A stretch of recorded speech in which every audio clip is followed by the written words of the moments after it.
दोस्तों, शुरुआत में हम देखते हैं कि एक आदमी किसी जगह पर फंस गया था और वो वहां से बाहर निकलने की कोशिश कर रहा था। लेकिन आदमी अपनी पूरी कोशिश करता है और हर एक रास्ता चेक करता है, लेकिन कोई भी रास्ता बाहर की ओर नहीं जा रहा था और एक बुलबुलिया क्रिएट हो रही थी। आदमी दूसरे चेंबर में जैसे ही जाता है तो वहां पर अचानक से पानी का फुवारा उसके ऊपर उड़ता है। आदमी कुछ समझे उससे पहले आदमी की बॉडी उस खौफनाक पानी की वजह से गलने लग जाती है और एक रोंगटे खड़े कर देने वाला नज़ारा हमारे सामने पेड़ा होता है। चंद मिनटों में आदमी पूरा का पूरा गल जाता है और उसी वक्त आदमी की मौत हो जाती है। दूसरी ओर दोस्तों, हम दो लोगों को देखते हैं जो एक जगह पर बैठे थे और ये सब कुछ सीसीटीवी कैमरे की मदद से देख रहे थे। कुछ ही देर में एक दरवाजा खुलता है जिसमें कोई चिट्ठी थी। ये दोनों उस चिट्ठी को पढ़ते हैं और उसमें लिखा था कि रूम नंबर 1,72,409 को रिकॉर्ड करो। ये पता चलते ही ये दोनों खुराफाती शख्स निकल जाते हैं अपना काम पूरा करने के लिए। दोस्तों, उस चेंबर में भी एक लड़की थी जो कि पहले वाले शख्स की तरह उस चेंबर में बेहोश पड़ी हुई थी। ये दोनों शख्स एक मशीन के जरिए उस लड़की के दिमाग के अंदर की यादों को रिकॉर्ड कर लेते हैं। कुछ ही देर में लड़की जाग जाती है और चौंक जाती है उस डरावनी जगह को देखकर, क्योंकि उसे बिल्कुल भी पता नहीं था कि वो वहां पर कैसे पहुंची। लड़की वहां से बाहर निकलने की कोशिश करती है, तभी वहां पर फंसा हुआ एक सोल्जर उसे वापस नीचे खींच लेता है। दोस्तों, उन लोगों को जरा भी पता नहीं था कि वो जगह क्या है और कौन इन सब लोगों को यहाँ फंसा कर चला गया है। वो सभी लोग लड़की को बताते हैं कि कुछ भी छूने से पहले ध्यान रखना, क्योंकि यहाँ पर हर एक चीज़ पर मौत लिखी हुई है। सारे लोग परेशान थे क्योंकि उन सब लोगों को ये भी पता नहीं था कि वो कौन है और कब से उस भयानक चेंबर में कैद हैं। दोस्तों, एक आदमी अपना हौसला बुलंद करता है और एक रास्ते से आगे बढ़ने की कोशिश करता है, लेकिन कुछ ही देर में वो एक ट्रैप में फंस जाता है और चंद सेकंड में उसके टुकड़े टुकड़े होकर जमीन पर बिखर जाते हैं। दोस्तों, सारे लोग एक चीज नोटिस करते हैं, क्योंकि सारे बाहर जाने वाले रास्तों पर कुछ ना कुछ कोड्स लिखे हुए थे, लेकिन किसी को कुछ भी समझ नहीं आ रहा था कि ये लिखे हुए कोड्स क्या दर्शाना चाहते हैं। लड़की यानी रूबी वो सारे कोड्स अपने जूते पर लिख लेती हैं ताकि वो सही रास्ते का अंदाजा लगा पाए। दूसरी ओर ये दोनों शख्स इस सब नज़ारों का आनंद ले रहे थे और सोच रहे थे कि ये सब उस चेंबर से जिंदा बाहर निकल पाएंगे या नहीं। लड़की उन सभी कोड्स को डिकोड करती है और उसे पता चल जाता है कि ये एक क्यूब है और यहाँ से हमें बाहर निकलने के लिए 26 रूम को सेफली पार करना होगा।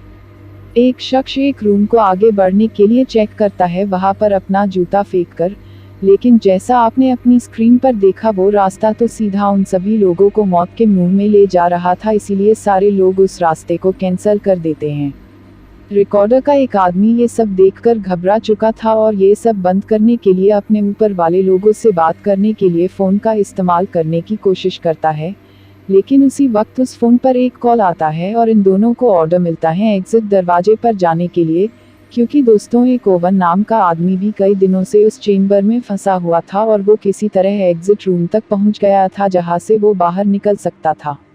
ये दोनों कुछ सवाल पूछते हैं ओवन से और दोस्तों उन सवालों का ओवन सही जवाब दे देता तो वो वहां से आज़ाद हो सकता था, लेकिन ओवन अपने सवालों में गलत साबित होता है और ये दोनों उसे जिंदा जला देते हैं, जो कि उन दोनों को करने के लिए कहा गया था।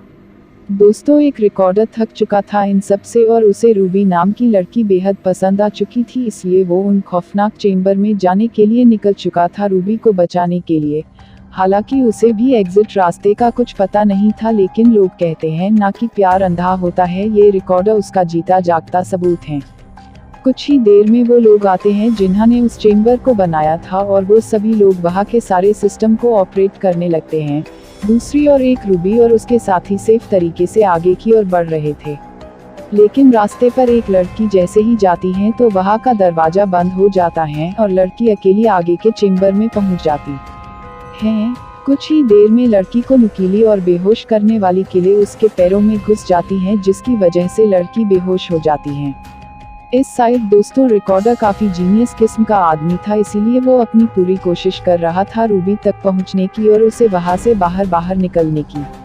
दोस्तों, कुछ ही देर में एक दरवाजा खुलता है और रूबी और उसके साथी पहले वाली उसकी साथी लड़की तक पहुंच जाते हैं, लेकिन लड़की वायरस से मौत की कगार पर आ चुकी और उसने एक अपने साथी को छुआ था, इसीलिए वो भी उस खतरनाक वायरस का शिकार हो चुका था। सोल्जर उसे कहता है अब तुम ही आगे जाने के सारे रूम पहले चेक करोगे कि उसमें खतरा है या नहीं, क्योंकि वायरस की वजह से तुम ज्यादा देर जिंदा नहीं रह पाओगे। आदमी एक रूम में जाता है ये देखने के लिए कि उसमें कोई खतरा है या नहीं, लेकिन वहां पर जाते ही एक फोर्स क्रिएट होता है और वो आदमी वहां पर मारा जाता है। लेकिन रूबी और सोल्जर का लक अच्छा था, इसीलिए हम टाइम पर रिकॉर्डर उन दोनों के पास पहुंच जाता है जिसे नॉलेज थी वहां से बाहर निकलने की। वो कहता है कि इस चेंबर का मालिक एक सनकी आदमी है और वो इंसानों पर ये एक्सपेरिमेंट करता है और उसे देखने में मजा आता है कि यहाँ पर फंसे लोग जिंदा बाहर निकल पाते हैं या नहीं।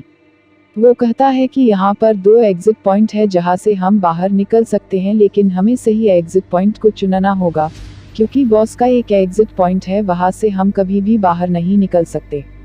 और दोस्तों ये सारी बातें उस चेंबर का बॉस अच्छी तरह से देख रहा था और सुन भी रहा था, और वो नहीं चाहता था कि इनमें से कोई भी जिंदा बाहर निकले। इसीलिए चेंबर का बॉस उस सारे क्यूब को चेंज कर देता है जिसे रिकॉर्डर अच्छी तरह से जानता था और वो सारे लोगों को बाहर निकाल सकता था। अब दोस्तों उस रिकॉर्डर की जीनियस गिरी भी खत्म हो चुकी थी, क्योंकि सारे एग्जिट रास्ते चेंज हो चुके थे और खतरा बढ़ चुका था। ऊपर एक रिकॉर्डर ने अपने साथी को बचाने के लिए चुपके से सारे सिस्टम को रीसेट कर दिया था, जिसकी वजह से फंसे हुए लोगों के पास सिर्फ 10 मिनट थे वहां से बाहर निकलने के लिए, क्योंकि 10 मिनट तक सारे चेंबर में कोई खतरा नहीं था। लेकिन 10 मिनट के बाद जब क्यूब रीसेट हो जाता तो सारे चेंबर में खतरे एक्टिवेट हो जाते और सारे लोगों की मौत हो जाती। लेकिन चेंबर के बॉस को ये सारी बातें पता चल जाती हैं और वो उसे उसी पल मौत के घाट उतार देता है। बॉस में सोल्जर के अंदर एक चिप लगाई थी जिसे वो सोल्जर को कंट्रोल कर सकता था। बॉस सोल्जर के जरिए रूबी और रिकॉर्डर को मारने में लग चुका था और सोल्जर भी अब बॉस के काबू में था। लेकिन रिकॉर्डर एक डंडा सोल्जर के माथे पर लगा देता है, जिसकी वजह से चिप खराब हो जाती है और सोल्जर वहीं पे बेहोश हो जाता है। सिस्टम रीसेट होने की वजह से रिकॉर्डर को पहले के सारे रास्ते मालूम थे, इसीलिए वो लड़की को लेकर एग्जिट तक पहुंचने के लिए निकल चुका और वो दोनों सही सलामत एग्जिट पॉइंट तक पहुंच भी जाते हैं। लेकिन तब तक सोल्जर वापस होश में आ चुका था और इन दोनों को वहां रोकने के लिए अपनी पूरी कोशिश कर रहा था। लेकिन रिकॉर्डर और रूबी सोल्जर को धूल चटा देते हैं और एक कील घुसने की वजह से सोल्जर की मौत हो जाती है। रिकॉर्डर रूबी को लेकर उस पानी में छलांग लगा देता है, क्योंकि उसे पता था कि ये क्यूब का एग्जिट पॉइंट है और ये रास्ता उन दोनों को एक नदी तक पहुंचा देगा। कुछ ही देर में वो दोनों सही सलामत एक लेक तक पहुंच जाते हैं, जहां पर वो दोनों चैन की सांस लेते हैं। और दोस्तों यहाँ पर मूवी की एंडिंग हो जाती है।